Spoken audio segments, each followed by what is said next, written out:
Publicou uma pesquisa em que metade da população da Argentina acreditava na classificação da sua seleção entre as 4 finalistas. Mas agora está difícil até passar para a segunda fase. Se bem que eu acho que a Argentina ainda vai se recuperar.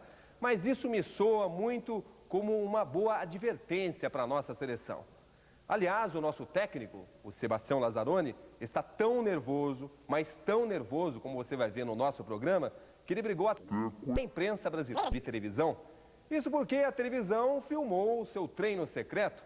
E cá entre nós, como é que o Lazzaroni pensa que a televisão não possa fazer o seu trabalho? O que é isso? Ele está ficando louco? Eu não entendo e não gosto. Tenho certeza que você também não entende e não gosta. Mas afinal de contas, depois da manhã nós vamos jogar contra a Suécia. E ao que parece, a Suécia é bem mais forte do que a seleção dos Camarões, pelo menos teoricamente, na verdade. Tomara que o Lazzaroni, depois do jogo contra a Suécia, não tenha que dizer o que disse hoje o técnico Carlos Bilardo da Argentina. Camarões soube se defender, fez um gol e mereceu a vitória. Tomara que isso não aconteça com a nossa seleção. Bom, e voltamos com o nosso SBT Esporte Itália 90. E agora, tudo sobre seleção brasileira. Depois do treino de hoje, o técnico Sebastião Lazzaroni reuniu a imprensa, como sempre, para a entrevista coletiva. E aí, rapaz, ele ficou furioso, veja só.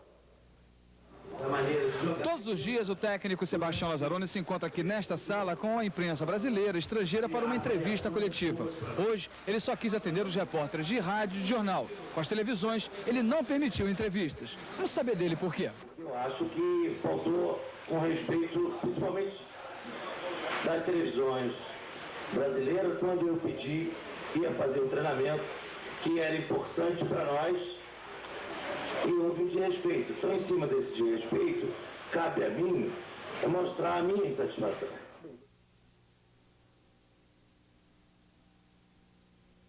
Eu não estou aborrecido com a sueca, com a escocesa, com a inglesa. Eu estou aborrecido com a brasileira.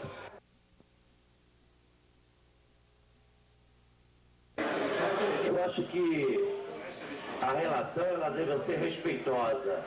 Se não for dessa forma, não tem relação. Então eu digo, e como disse ontem, eu gostaria que os senhores respeitassem uma posição.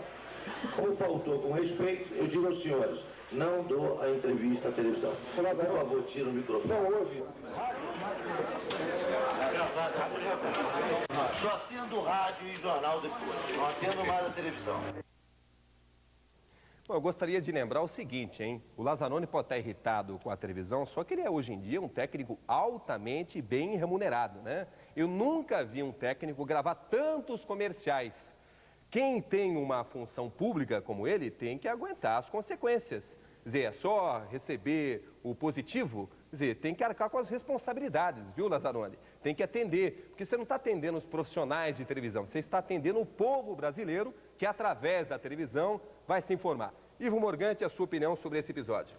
Acredito que o Lazzaroni não tem nada que fazer esse tipo de coisa. Primeiro, porque não adianta, esse negócio de briga é uma besteira danada. Sempre que acontece uma coisa dessa, na verdade a gente percebe que o treinador é quem está realmente errado. Porque a imprensa está fazendo o seu trabalho. Os profissionais foram à Copa do Mundo para cobrir os treinos da seleção brasileira. Não interessa se o treino é secreto ou não. O repórter vai lá, vasculha, pega, grava e pronto. Eu acho que o Lazzaroni é como você falou, Cabrino. Lazzaroni é um homem público e tem que arcar com as consequências de ser um homem público. É isso mesmo. Aliás, esse treino secreto nós vamos mostrar na nossa edição da noite do SBT Itália 90. Aí você vai entender bem essa história injustificável. Lazzaroni, você está cometendo erros atrás de erros. E essa seria a hora do treinador ter equilíbrio. O equilíbrio da seleção brasileira tem que começar com o seu comandante, ou seja, o seu treinador. Mas vamos esperar que até domingo a cabeça dele esfrie, já que todos nós queremos o bem da seleção. Mas o bem da seleção passa por mostrar as verdades. Uma boa noite para você e até a edição da noite do SBT Itália 90 especial. Logo depois do João Zimeia, hein? Tchau. Pontos que temos que se preocupar, né? Bolas altas. Chegou a hora da verdade. Amanhã, às 4 da tarde, em Turim, na Itália, o Brasil vai mostrar ao mundo se tem ou não futebol para conquistar um título aguardado há 20 anos. Brasil e Suécia. Se é verdade que esse ano o Brasil não conseguiu jogar bem uma única vez, é também verdade que existe muito talento na nossa seleção. Todo mundo concorda com isso. Nesse momento importante, a história também está ao nosso lado. Em 58 e em 70, a seleção também estava meio desacreditada e, mesmo assim, superou a tudo e a todos. Vamos todos, portanto, dar um voto de confiança à nossa seleção. E agora vamos aos destaques do programa de hoje. A seleção brasileira em Turim faz o reconhecimento do estádio. Os repórteres Luiz Ceará e Paulo Lima na cobertura. A opinião de Orlando Duarte e Tele Santana, aqui no SBT Esporte.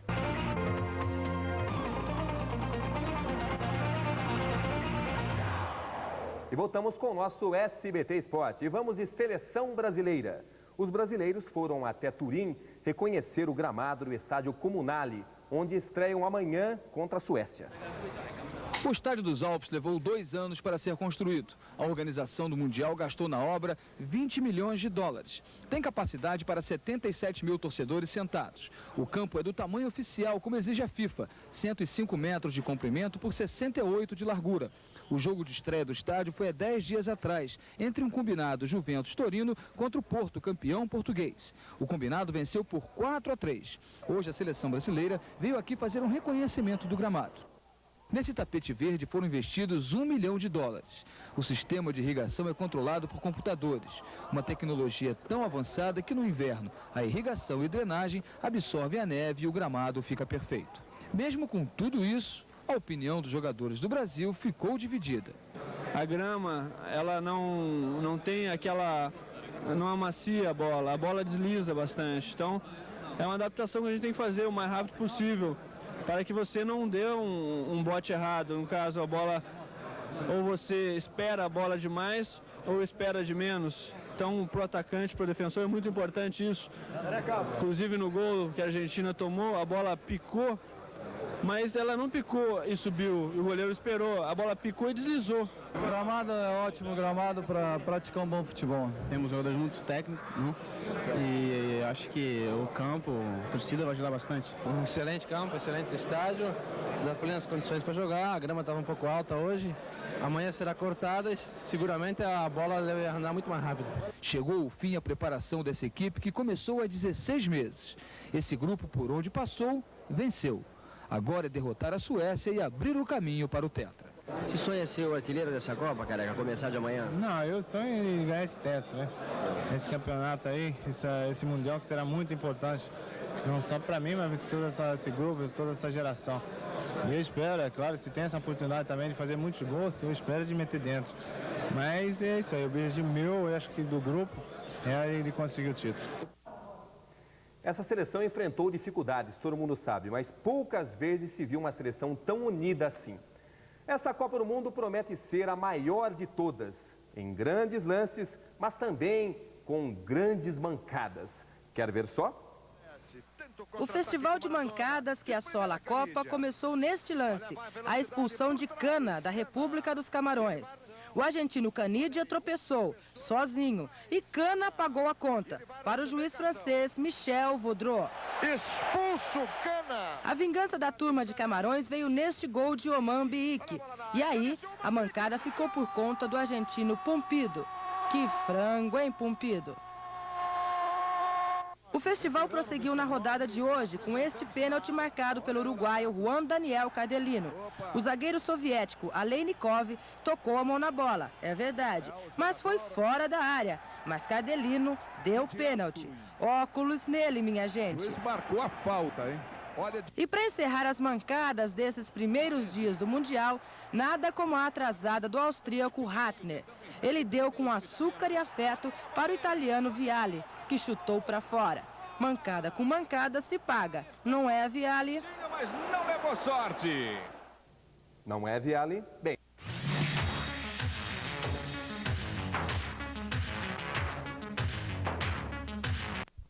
Nosso SBT Esporte, estamos de volta com a crise da seleção brasileira. A bomba estourou mais uma vez e pela boca de Renato Gaúcho. Veja o que ele disse.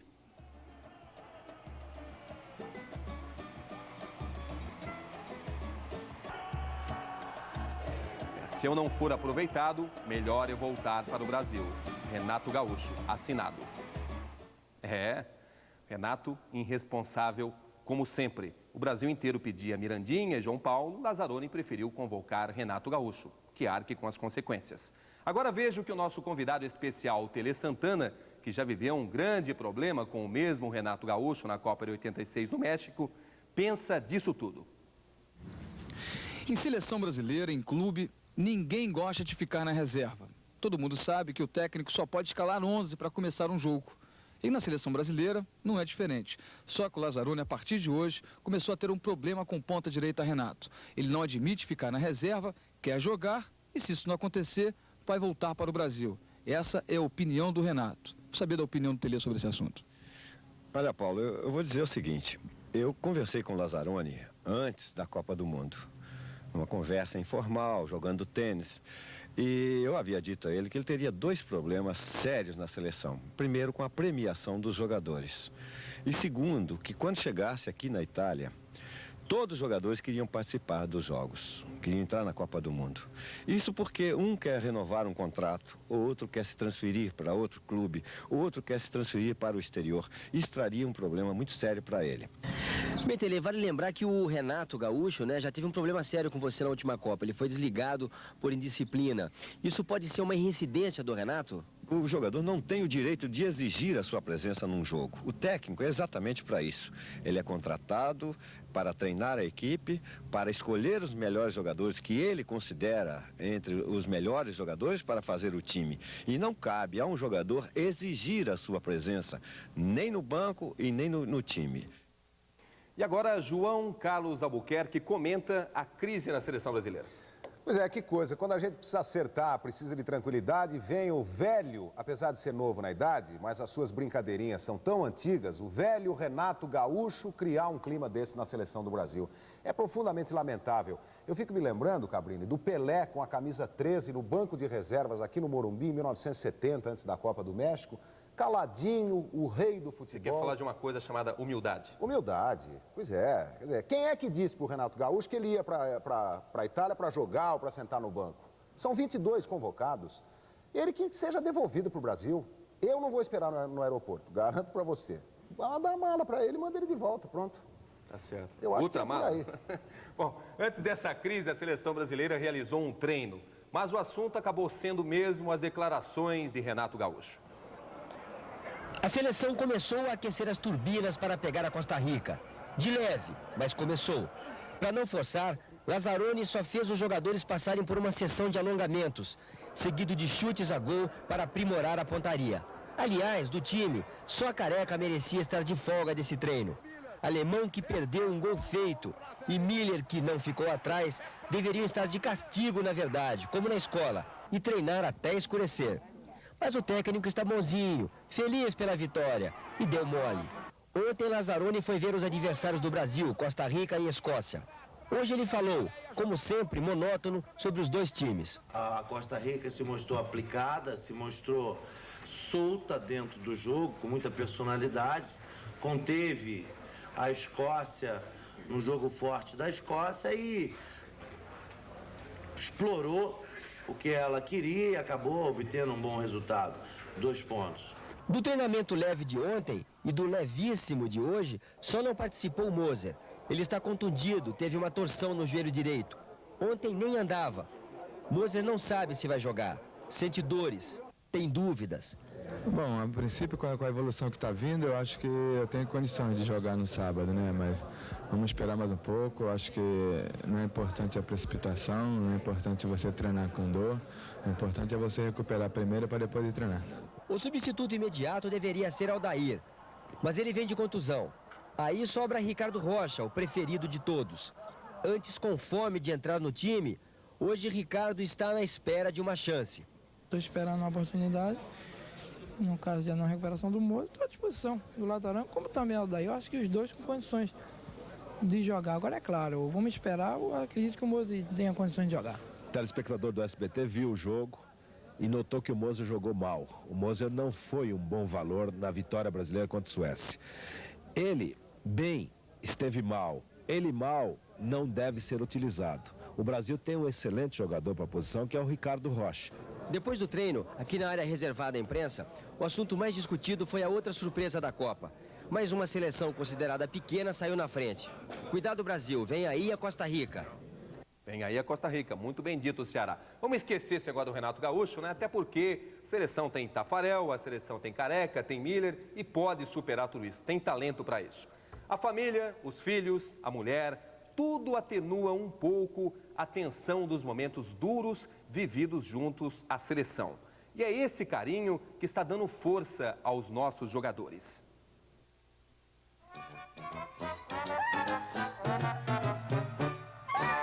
Uma pirueta, duas piruetas, bravo, bravo. Super piruetas, ultra piruetas, bravo, bravo. Elas estão chegando aos poucos para reforçar a seleção brasileira. As mulheres e os filhos dos jogadores não perdem um momento do treino. As mamães ficam nas arquibancadas. As crianças brincam no campo. Aqui a filha de Alemão, Carolina, e os filhos de Tita, Desirê, a Blanche e Lohan. O menino de uniforme oficial da seleção brasileira fez pose de craque na hora do chute. Dia 20, dia de jogo contra a Escócia, Lohan completa 5 anos de idade. Depois do treino, hora de matar a saudade. A mãe de Tafarel não abandonou o filho nem nas entrevistas. Silas beijou o filho Natan. Bebeto, meio sem jeito, não mostrou com o pequeno Roberto Newton a mesma habilidade que tem com a bola. A molecada aí, de alguma maneira, mexe com a cabeça de vocês, distrai mais? Ah, só distrai, né? A gente fica, eu pessoalmente, quando tô treinando, fico doido já de ter uma folguinha pra ficar com o Roberto, né? Hoje foi o dia de reunir a família, né? E trazer força para nossos maridos na seleção. Piruetas, ultra piruetas, bravo, bravo. Salta sobre a arquibancada e tomba de nariz. Que a moçada vai pedir bis.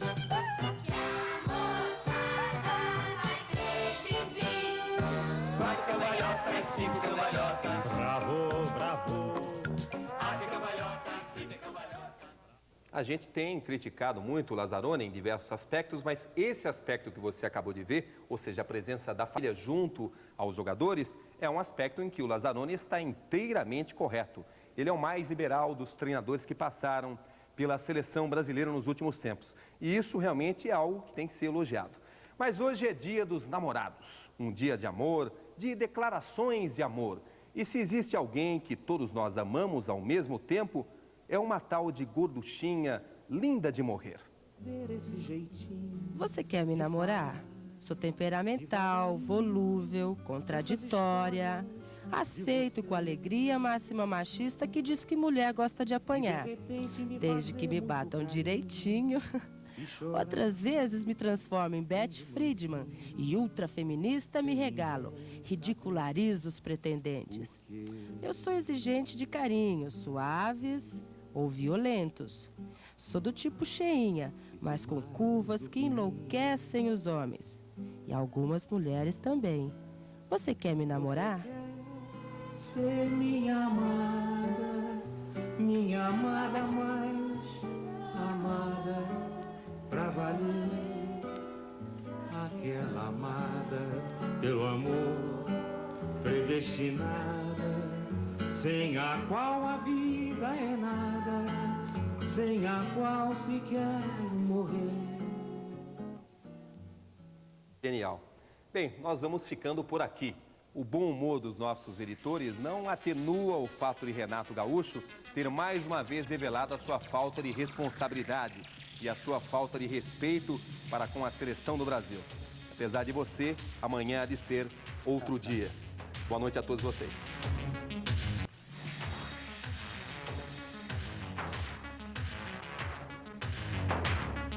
BT Esporte. Você se lembra que ontem a seleção brasileira viveu sua primeira crise na Itália com o Renato Gaúcho querendo voltar ao Brasil se não tivesse um lugar no time. Pois bem, hoje o fantástico Renato resolveu desmentir tudo.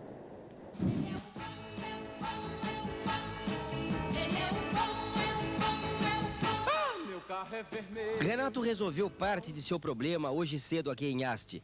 Ele queria jogar e ser a estrela principal. Acertou no segundo. Foi a maior atração. entrou em cena com a camisa amarela dos titulares. Olhou, pensou melhor e tirou a camisa. Na roda de bobo mostrou intimidade com o treinador. Mas na hora da verdade treinou mesmo, foi no time reserva, de camisa vermelha. Treinou bem, é verdade, com vontade, mas no time de baixo. Do lado de fora, a crise Renato começou a sofrer esfriamento de cima para baixo. O que ele quis dizer, não sei se disse, mas o que ele quis dizer, ele disse, falou, é que evidentemente é um jogador que não gostaria de estar na situação que está, de estar de reserva, não estar relacionado para jogar. Quem conhece o Renato sabe da liberdade, da sinceridade, da autenticidade com que ele costuma colocar as coisas dele, sabe que são geralmente construtivas. Ele, nessas reuniões com os jogadores do Lazzaroni, é um dos jogadores que mais fala, sempre põe as opiniões dele com um objetivo de melhorar, de construir. Os jogadores explicaram de todas as formas que Renato é bom garoto, bom companheiro, muito alegre, expansivo e que não teve a intenção de dizer o que disse. É importante que o jogador queira jogar, porque no momento que o jogador se acomoda no banco, não tem valor nem para o grupo. E o Renato sempre demonstrou essa grande vontade de jogar nos treinamentos, aplicação. E o mais importante é sempre o respeito pelos companheiros que ele sempre teve. Ele já tem juízo, pô. Ele já é um garotão, brinca com todo mundo, mas é juizado, tem uma cabeça boa e a gente está sempre junto, está sempre procurando trocar sempre coisas boas, ideias, e não só fora do campo, mas sempre dentro do trabalho nosso, que é o futebol. Ele conversou com a gente dizendo que tinha colocado que se ele não tivesse interesse para lutar por uma posição, se ele perdesse esse interesse, evidentemente que ele pediria para ir embora, porque aí ele não estava fazendo nada. Você considera um caso encerrado? Eu não tenho caso. Homem sério. Ele é dos grandes amigos do Lazzaroni. O Lazzaroni tem o incentivado, ele tem melhorado os treinamentos, tem se aplicado. Hoje ele está em grande forma. Ele sabe muito bem que a qualquer momento ele poderá ser chamado a participar de uma equipe. Vou falar pela última vez. Se de repente o pessoal corta certa parte da entrevista, eu não posso fazer nada, né? O que eu falei foi que eu não sou um jogador acomodado. Se eu fosse um jogador acomodado, eu poderia estar feliz com a minha situação, porque o pessoal que corre, um exemplo, Careca jogou 90 minutos, ganhou o bicho, ganhou tanto quanto eu. Quer dizer, se eu fosse um jogador acomodado, estaria tranquilo, porque não estaria arriscando minha perna dentro de campo. Aí sim eu iria para o Brasil, pegaria minhas malas, estaria traindo a mim próprio. Agora, como sou um jogador que não me acomodo com esse tipo de situação, foi isso que eu passei para o Lazzaroni, eu vou continuar treinando e espero a minha oportunidade. Renato disse que não disse o que disse. A frase é complicada, eu sei. É que o Renato é complicado. E ele complicou a vida da seleção brasileira, né? Evidentemente que o Lazzaroni deve ter chamado, né, o nosso Renato isoladamente e deve ter falado o seguinte: rapaz, o Brasil inteiro não te queria na seleção brasileira e eu te convoquei. Agora, vê se fica quieto. Você não tenha dúvida de que foi isso que aconteceu. Bom, depois da primeira grande crise na seleção, e na qual o Lazzaroni, como você viu aí, se saiu muito bem, ele foi assistir a uma missa em ação de graças na igreja da Nossa Senhora de Supremo, em Asti. Essa é a Basílica de Nossa Senhora das Graças de Superga. Aqui aconteceu a maior tragédia do futebol italiano. No dia 4 de maio de 1949, 18 jogadores da equipe do Torino, campeã italiana, voltavam de uma partida pela Copa da UEFA, quando o avião que trazia a delegação bateu nessa colina e todos morreram. A colina de Superga tem 750 metros de altura. É um dos pontos turísticos da cidade de Torino. Hoje, entre os muitos visitantes, toda a comissão técnica da seleção brasileira e o capitão do time, Ricardo Gomes. Ele e o técnico Sebastião Lazzaroni colocaram flores no monumento aos mortos, uma homenagem da CBF. Trata-se de um grupo, né, de futebol, pessoas que convivem por muito tempo e que têm parte da sua vida também muito desse meio de transporte e realmente pinta o medo, né, para todo mundo. Depois, eles visitaram a Basílica de Superga, construída em 1727. Aqui estão os restos mortais da família Savoia, a família real italiana da época.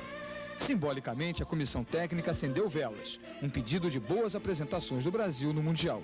Os fotógrafos e cinegrafistas não atrapalharam a concentração de Sebastião Lazzaroni e Ricardo Gomes. Um momento de reflexão para que todos os santos iluminem o caminho da seleção nesta Copa do Mundo. Há muita gente boa neste mundo, que é nela realizar alguma coisa. Deseja minorar o sofrimento. A fé é sempre muito importante. Deus é brasileiro, mas parece que está de férias lá em Camarões, né? O meia Giovani, que já foi da seleção e hoje joga no Gênova, na Itália, está em Vitória, no Espírito Santo, e ele falou sobre a falta de um lançador no time do Brasil. Eu falar que eu tenho uma vaga na seleção, dizendo que o Giovani hoje está um jogador convencido.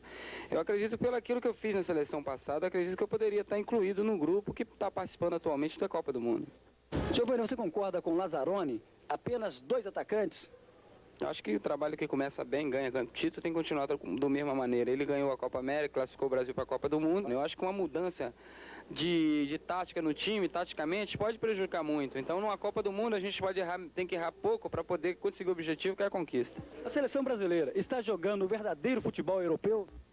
O verdadeiro futebol europeu para vencer. Eu acho que não adianta você jogar um belo futebol, como foi a seleção de 82, que tinha grandes jogadores, e de repente tomou um gol no final da Itália e saiu da Copa do Mundo. Eu acho que o Lazzaroni é um treinador inteligente, os jogadores que estão lá estão muito unidos, eu acho que o importante é isso. Eu acredito que a gente tem que jogar do jeito que ele joga, ganhando e trazendo a Copa do Mundo, ninguém vai querer saber depois se o Brasil jogou bem ou mal. Tá certo, Giovani, opinião bem colocada. Você se lembra daquela música, dos carecas, que elas gostam mais? Pois bem, com o sucesso do nosso careca na seleção brasileira, parece que todos eles estão voltando à moda. Vem, careca! Vai, careca! Passa, careca! Pô, careca, vai com calma! Depois do jogo de domingo entre Brasil e Suécia, ser chamado de careca aqui no Brasil deixou de ser motivo de vergonha e passou a ser sinônimo de muito orgulho. É orgulho. Por quê? Porque ele é um craque, né? Era um craque meu de valor. Amigo, vem cá. Ser chamado de careca depois do jogo Brasil e Suécia é bom? É bom, bom demais. Por quê? Porque os 2 gols saíram de careca, é bom. Agora, ele como jogador é ótimo, então é motivo de orgulho. Pra você, careca! Nós carecas, como as mulheres, somos maiorais. Foi na hora do aperto, é dos carecas que elas gostam mais. O verdadeiro careca é rico, bem-sucedido, artilheiro e tem cabelos, né? Desses realmente é que elas gostam mais. As pessoas estão realmente sentindo a falta de talento nessa Copa, cheia de zebras e de heróis com nomes difíceis de serem pronunciados. É por isso que muitos estão pedindo: acordem os gênios. Por favor, acordem os gênios. Eu não tenho nada contra Camarões ou Egito, mas o preço do ingresso incluía um show que os Gullites e os Maradonas da vida ainda estão me devendo. Para quem viu o Carrossel de 74 ou o Maradona na Copa anterior, não deixa de ser uma decepção assistir ao que a gente está vendo. Será que a gente vai ser obrigado a ver a aplicação, a simplicidade e o vigor físico se impondo àquele balé mágico que deixava todo mundo arrepiado até quando não estava em campo o time da gente? Será que essa vai ser a Copa da canela, do gol de barriga, feito por um robô sem cintura, sem graça e brutalhão? Tá faltando um pouco de charme nessa Copa.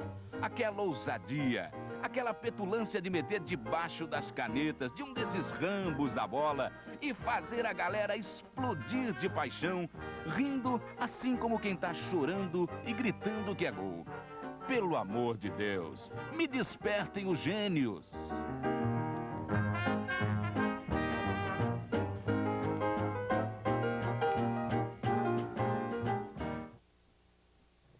Muito bem colocado, está faltando talento nesta Copa do Mundo. Mas daqui a pouquinho, na última edição do SBT Itália 90, nós vamos ter uma entrevista exclusiva com o Júlio César, que já está aqui. Júlio, pode até entrar?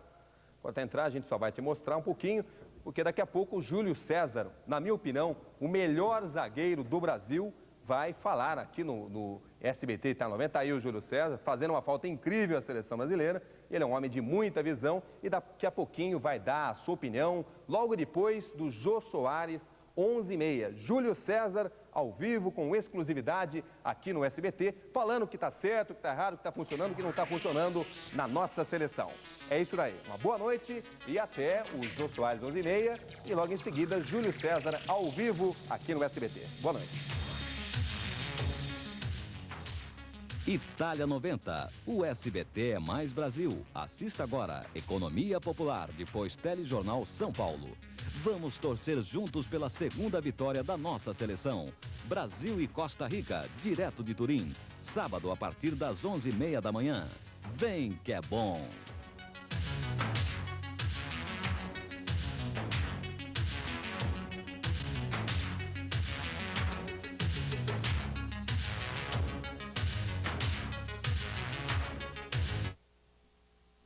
SBT, Itália 90, oferecimento. Boa noite, amigos e todo o Brasil. Eu não gostaria de começar o programa assim, mas infelizmente eu tenho que informar a vocês que a seleção brasileira está vivendo mais uma crise. E dessa vez a crise se refere a dinheiro. As pessoas da seleção brasileira não estão se entendendo no que se refere a dinheiro. Mas antes da gente dar maiores informações e entrar em maiores detalhes, veja essa reportagem do Luiz Ceará, que apurou todas as informações. Vamos lá, Ceará. Bem, Cabrini, a jornalista Andréa de Ângeles é noiva do jogador Tafarel. E algumas declarações que ela fez hoje com relação à seleção brasileira caíram como uma bomba aqui em Haste. Vocês vão ouvir as declarações da Andréa de Ângeles, noiva do Tafarel. Ontem, quando a gente estava conversando, ele realmente falando que a partir dessa vitória contra a Suécia, a comissão técnica começou a valorizar um pouco mais os jogadores. O clima entre eles estava meio bravo, né? Com os problemas, os incidentes que houveram na semana passada. E a partir de agora, eu acho que a sua tranquilidade, a coisa só vai. Acho que eles trabalharam demais, continuam trabalhando muito. E esse trabalho está sendo visto em campo. Daqui para frente, só vitória e muito gol. Quais foram os incidentes? Não sei, eu sei que houve um tumulto a semana passada, quando a gente estava chegando, inclusive coincidiram as datas. Eu acho que até foi coisa de dinheiro, eu não sei exatamente o que foi. Não faço questão de saber. Eu só acho que os jogadores conseguiram passar por cima disso graças ao grande profissionalismo que eles têm. Se não fosse isso, realmente, seleção brasileira, se for depender de comissão técnica, a gente está ralado. Muito bem, Cabrini. Ela acusa aí a delegação, ou melhor, a comissão técnica da seleção brasileira de não ajudar os jogadores, de não dar todo o apoio dos jogadores quando diz respeito ao dinheiro. Quando ela diz em dinheiro aí, o que se pode imaginar, o que se conseguiu apurar até esse momento, é que seria com respeito à premiação de 20% de $1 milhão, que é a cota do patrocinador, da Pepsi, que é a cota do patrocinador. Os jogadores teriam direito a $200 mil. E pelo que a gente pôde apurar, o grupo de Bolonha, que são 7 jogadores, a gente não sabe exatamente os nomes certos dos jogadores, né? Mas esse grupo de Bolonha, que são 7 jogadores, queria ficar de fora da premiação. A divisão seria entre 32 pessoas, que é o total da delegação. Mas os jogadores querem que estão defendendo que seja dividido esses $200 mil apenas entre os 22 jogadores. Sendo que, além disso, os 7 de Bolonha querem a premiação para eles de forma diferente, porque são jogadores que têm um nível maior de premiação, que tem já um nome diferente. Isso pode ser uma crise dentro da seleção brasileira, pode não ser. As acusações dela chegou inclusive a dizer, ela disse também, eu quero dizer, que o Tafarel disse a ela que Mazinho teria que estar no time no lugar de Jorginho. Isso são declarações dela. E que Bebeto também deveria estar no time. Ela disse, eu conversei com o Tafarel, nas conversas que eu tenho com o Tafarel, ele diz, o Jorginho tem que sair desse time para dar lugar ao Mazinho. Vocês aí podem tirar algumas conclusões e fazer alguns comentários. Esses são os fatos que nós temos até esse momento com relação ao caso da Andréa de Ângeles, a jornalista que deu declarações fazendo acusações com relação à seleção brasileira, com relação à comissão técnica. Ela é a noiva do jogador Tafarel. Bom, evidentemente, né, vamos analisar por partes. Em primeiro lugar, a Andréa de Ângeles não devia se meter nesse assunto, né? Eu acho que quando um namorado e um jogador se coloca num assunto tão polêmico assim, a coisa vai mal. Mas já que se meteu, vamos comentar. Ela disse o seguinte, se for depender da comissão técnica, a gente está ralado. Frase da Andréa de Ângeles. Isso demonstra muito bem como é que está o clima entre jogadores e comissão técnica, né? O Lazzaroni falou tanto tempo que o grupo é fechado, parece que não é tão fechado assim. Mas vamos analisar agora a questão dos jogadores com a comissão técnica. Em primeiro lugar, os jogadores estão profundamente desunidos com relação a isso. Existem 2 grupos. Segundo, a briga entre os jogadores e o técnico Lazzaroni. O problema do Lazzaroni é o seguinte, veja bem, ele faturou $150 mil no comercial com a Pepsi, que ele fez isoladamente, $60 mil no comercial com a Petrobras, $80 mil naquele comercial com a Fiat, para a televisão italiana, e $70 mil ele está ganhando de uma emissora de televisão, para fazer entrevista exclusiva, coisa que eu acho profundamente errada. Bom, mas de qualquer maneira, o que eu queria dizer é o seguinte, ele não está dividindo toda essa grana, aí, que dá $360 mil, com ninguém. Por isso eu acho que os jogadores também não deveriam dividir os $200 mil que eles estão faturando com a Pepsi com a comissão técnica. Nisso eu acho que eles estão corretíssimos. Agora eu acho que a direção da CBF deveria intervir nesse assunto, porque é profundamente desgastante e isso vai nos levar, se não for contornado, a uma grande derrota, vocês não tenham dúvida. Eu gostaria de pedir ao Ricardo Teixeira, presidente da CBF, que urgentemente entre nessa questão e resolva, porque se isso não acontecer, o Brasil está... Bom, mesmo com toda essa confusão, hoje, classificação da Itália, festa, na concentração do Brasil em Aço, todo mundo parou um momento para conhecer a musa da torcida brasileira. E o nosso repórter Paulo Lima também estava lá, e de olhos bem abertos. Estou ao lado aqui da Vanusa Spindler, é a musa da torcida brasileira na Copa do Mundo aqui da Itália. Pode reparar, olhos azuis, ela tem 19 anos de idade, 1,68 m de altura e 50 quilos. Está todo mundo de olho nessa gata aqui em Aço. E o Javier está aí, ó, dando todos os detalhes para você que acompanha o SBT. Ô, Nusa, você é apaixonada pelo futebol brasileiro, pelo futebol mundial em geral? Olha, eu sou uma torcedora convicta de futebol, principalmente do brasileiro, né? Que é a nossa terra, né? Você, como musa, o que pretende fazer para incentivar a torcida brasileira no sábado contra a Costa Rica? Qual é o segredo que vai acontecer lá no estádio dos Alpes? Olha, eu acho que, em primeiro lugar, é muita torcida, né? Muito dedo cruzado, muita figa, porque o Brasil vai ganhar, eu tenho certeza absoluta. Então arrisca um placar para nós. Eu acho que no mínimo 2-0, 3-0. A torcida brasileira deve fazer pé quente, juntar, vestir a camiseta verde e amarelo, juntar a turma e fazer aquela torcida, porque o Brasil vai ganhar, com certeza. Tá aí uma bela tática, é só botar ela no cantinho da trave do Coneiro que vai acontecer um monte de gol pro Brasil, né? Mas que futebol que nada, né?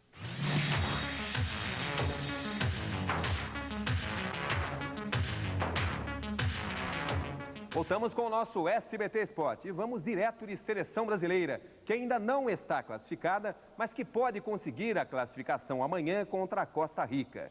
Hoje no treino da manhã, mais um problema para o técnico Sebastião Lazzaroni. Numa dividida, o ala branco se machucou.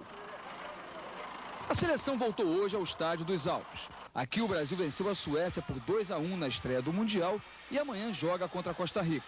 Sebastião Lazzaroni aproveitou os 45 minutos permitidos pela FIFA para mais um reconhecimento do campo. No começo, o treino só valeu mesmo pela descontração dos jogadores. Divididos em 2 times, eles disputaram a tradicional pelada em véspera de jogo. As táticas e os segredos do time brasileiro foram ensaiados durante a semana. Amanhã, tudo tem que ser feito sem erro para que o Brasil vença e se classifique. Acho que o Brasil tem que estar preparado para tudo, independente de pensar que a Costa Rica venha assim ou de outra forma, venha para dentro da gente ou espere ou feche. Acho que o Brasil tem que ter personalidade para sentir o jogo e impor a sua maneira. O treino não foi só de sonhos e esperanças para o futebol brasileiro, foi dia também de susto. Nessa jogada com Dunga e Valdo, o ala branco disputou a bola com Ricardo Rocha e caiu. Parecia mais uma brincadeira, mas não era. O médico Lídio Toledo chegou devagar, examinou o tornozelo do jogador. Não demorou muito e deu para notar que o caso era grave. Branco se levantou e saiu do treino. E aí começou o drama. A contusão do Branco foi grave, você veja só. Ele está saindo lá do outro lado do campo, amparado pelos massagistas da seleção brasileira, indo para o vestiário e iniciar o tratamento no tornozelo que ele torceu durante esse treinamento. Depois que Branco saiu do campo, os jornalistas correram para a porta do vestiário do Brasil, mas foram barrados pelos policiais. Branco e o médico Lídio Toledo foram para o hospital de Torino tirar radiografias. Na saída dos exames, um bom resultado. O senhor já comunicou isso ao Lazzaroni? Ele já teve uma resposta também para o senhor sobre o que pode o Branco jogará realmente? Bom, se tudo correr normalmente como está até agora, ele jogará. No momento da contusão, doutor, de princípio, o que lhe pareceu? Eu pensei que tratasse até de uma fratura, porque houve realmente um estalo e ele muita dor. Você viu que ele começou a gritar e não pôde colocar o pé no chão, estava claudicando visivelmente e quando pisava doía, de modo que saiu de maca por esse motivo.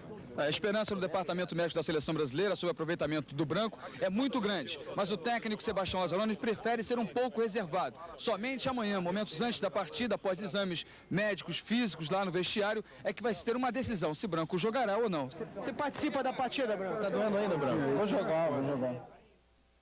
O Branco deve jogar. Estou sentindo que ele vai jogar. Isso é fundamental, hein? O Branco é hoje um dos principais jogadores da seleção brasileira. O caso dos 200 mil dólares, perto de 18 milhões de cruzeiros, continua repercutindo na seleção brasileira. Hoje o repórter Luiz Ceará conseguiu uma palavra oficial do goleiro Taffarel, que viu sua noiva Andréa de Ângeles denunciar todo o escândalo. É com você, Ceará. Olha aí, Cabrini e amigos do Brasil, a gente não sabe se é pra rir ou pra chorar, se é comédia ou se é drama essa história do Taffarel. Mas enfim, vamos a ela. Há 2 dias essa loira aí, a noiva do Taffarel, Andréa de Ângeles, sem mais nem menos, deitou críticas à seleção brasileira e à comissão técnica. Escalou o time de Lazzaroni com Bebeto no lugar de Ninguém Sabe e Mazinho no lugar de Jorginho. Fez mais que isso. Tocou no nome de quem manda realmente em tudo por aqui. O dinheiro. E quando se fala em grana, a coisa pega. Ela falou em tumulto, palavra forte. Isso ontem. Hoje, quando nós ouvimos as pessoas interessadas a respeito, no meio de um verdadeiro furacão, veja o que saiu. Primeira coisa é que não faz parte do nosso grupo, não sabe aquilo que acontece dentro da nossa seleção brasileira. Eu teria dito isso para ela. Eu não acredito. Não acredito porque é um grupo fechado, até agora não saiu nada para fora e não sairá mais. A comissão técnica fez um trabalho elaborado, está sempre unida com o grupo. E a segunda coisa, desde que a gente está comentando sempre, que quando foi comentado em Teresópolis a situação dos prêmios, a CBF nos colocou a situação do país, da própria CBF, colocando aquilo que podia ter que pagar para nós e o grupo aceitou. E não tem por que discutir o prêmio. Se está estabelecido desde o Brasil, não é a última hora que vai começar a discutir. É mentira dela, então, isso? É lógico. Eu acredito que deve ter acontecido um mal entendido, porque eu acho que uma pessoa não ia declarar uma coisa com a intenção de tumultuar. As declarações eu não vou comentar porque é uma pessoa íntima de um amigo meu, então por respeito a ele, nós deixamos que ele realmente resolva o assunto. Taffarel, coitado, com cara de bobo, nem chegou a disfarçar. Na verdade, ele nem sabia o que falar. A minha namorada, junto com a minha mãe e meu pai, foram até o campo para poder me ver. Então houve aquelas entrevistas em cima dela, talvez ela tenha se expressado de uma maneira, não sei o que é, até vou falar com ela realmente o que houve. Então eu acho que foi utilizado isso aí.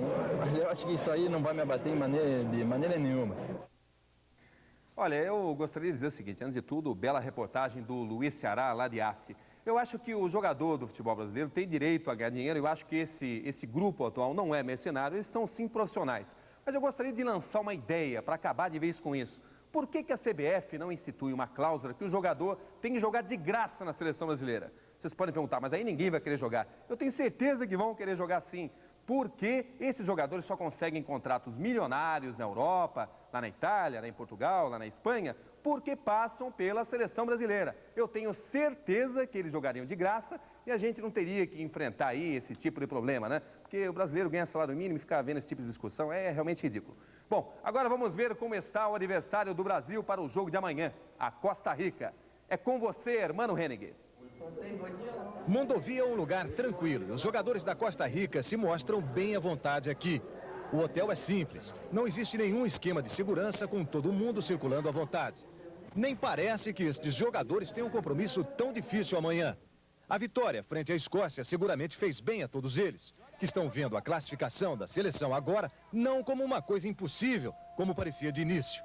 Este é Roger Flores, o capitão da equipe da Costa Rica, uma espécie de jogador símbolo de seu país. Os jogadores costarriquenhos acham que não é impossível ganhar do Brasil. Mesmo o bom resultado contra a Escócia não deve ser considerado surpresa, está me dizendo um deles. A seleção da Costa Rica tem até um brasileiro. É esse aqui que está conversando com um dos dirigentes da seleção. Ele é Alexandre Borges Guimarães, o Guima. O técnico da Costa Rica está confiante e diz que sua equipe vai dançar conforme a música. Depende muito, depende como joga o Brasil, mas possivelmente com os mesmos jogadores. Se chover em Torino como está chovendo aqui... Ojalá que chove mais, porque nós nos gusta jogar quando chover. Acha melhor? Melhor. Esse jogo vai ser o seguinte, vai ser difícil fazer o primeiro gol, mas depois a coisa vai ficar mais tranquila, né? Terá que passar um boi, passa toda a boiada. Tafarel bota pra fora a ponta de dedo. Que momento difícil, amarelinho. E esse amarelinho que está levando o Brasil para frente, o amarelinho é o nosso grito na Itália.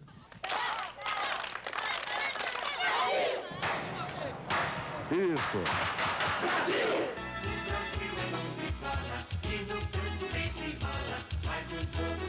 É evidente que todos nós torcemos pela seleção brasileira, que todos nós desejamos que o Brasil consiga voltar à Itália com o título na mão. Só que a gente tem que dizer a verdade para vocês. O nosso compromisso é com vocês mesmos. Então a gente tem que dizer o seguinte, o Brasil venceu, mas jogou muito mal. Tem um técnico medroso, um técnico que não sabe mexer no time, um técnico que fez até da seleção da Costa Rica, uma seleção fraquíssima, algo assustador.